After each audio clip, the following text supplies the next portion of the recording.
আরবের ভূমি, যা তার অমূল্য ইতিহাসের জন্য পরিচিত। তার মরুভূমি ও গলিতে আজও কোথাও না কোথাও সেই ঐতিহ্যের সুগন্ধ বিদ্যমান। এই কথা দুনিয়া জানে যে এই ভূমিতে একের পর এক সাহসী যোদ্ধা জন্ম নিয়েছেন, যাদের বীরত্বের কাহিনী আজও শত শত বছর পর গর্ব সহকারে বলা হয়।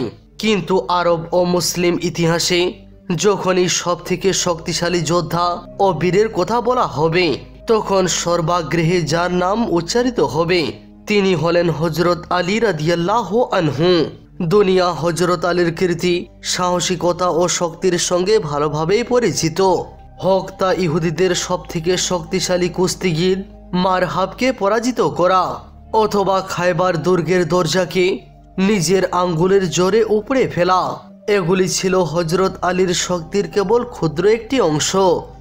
এছাড়াও খন্দকের যুদ্ধে ওমর ইবনে আবদ, যে একাই পুরো কাফেরদের বাহিনী হয়ে যুদ্ধ করত এবং যাকে কাফের ও মুশরিকরা বড় গর্বের বিষয় মনে করত, সে যখন মুসলমানদেরকে চ্যালেঞ্জ করে বলল, আছে কেউ এত সাহসী যে আমার মুখোমুখি হতে পারবে, তখন সেই আমরের ভয় এতটাই ছিল যে কেউই তার সামনে আসতে সাহস করত না। তখনই হযরত আলী সামনে এলেন। তিনি কেবল আমরের সঙ্গে যুদ্ধই করলেন না, বরং মাত্র এক আঘাতে তাকে তার পরিণামে পৌঁছে দিলেন। জানার বিষয় হলো, হযরত আলী তার জীবনে বহু যুদ্ধ করেছেন, যার মধ্যে বদর, খন্দক ও খায়বার অন্যতম। এই যুদ্ধে তিনি শত্রুদের বাহিনীকে ধ্বংস করে দিয়েছিলেন এবং মুসলমানদের একতরফা বিজয় এনে দিয়েছিলেন। তার সম্পর্কে বলা হয়, তিনি কখনোই গুরুত্ব দিতেন না শত্রু বাহিনীর আকার কত বড়। তিনি সিংহের মতো আক্রমণ করতেন। এ কারণেই আল্লাহর প্রিয় নবী তাকে শেরে খোদা উপাধিতে ভূষিত করেছিলেন। কিন্তু আপনি কি কখনো ভেবেছেন মুসলমানদের এই মহান যোদ্ধাকে কিভাবে শহীদ করা হয়েছিল? কে তিনাকে শহীদ করেছিল?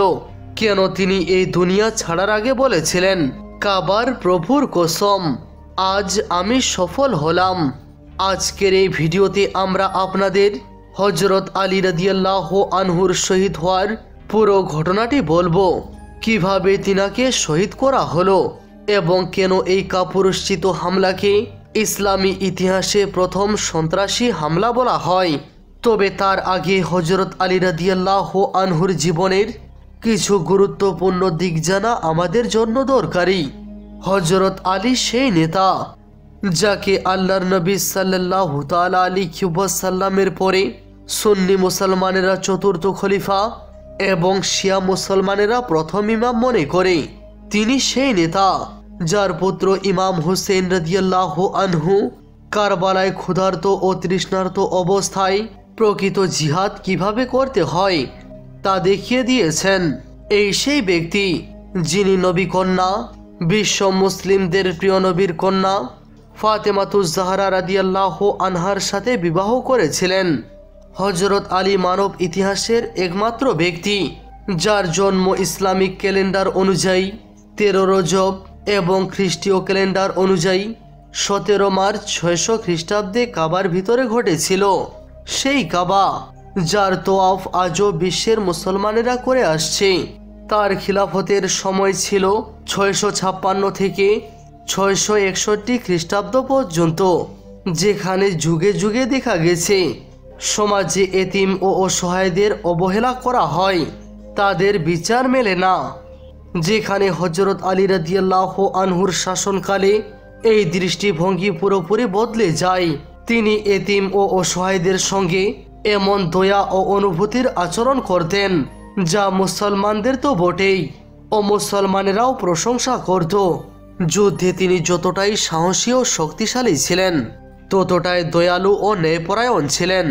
এমনকি অমুসলমান ঐতিহাসিকবিদেরাও তাকে অনন্য ব্যক্তি বলেছেন।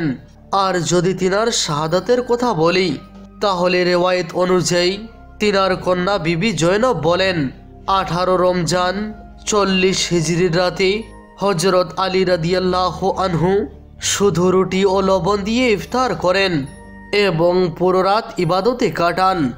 রেওয়ায়েতে বলা হয়েছে, তিনি বারবার উঠানে গিয়ে আকাশের দিকে তাকাচ্ছিলেন। 19 রমজান ফজরের নামাজ পড়াতে কুফার মসজিদে গেলেন। সেখানে দেখেন এক ব্যক্তি মুখ নিচু করে শুয়ে আছে, যার নাম ছিল আব্দুর রহমান ইবনে মুলজিম।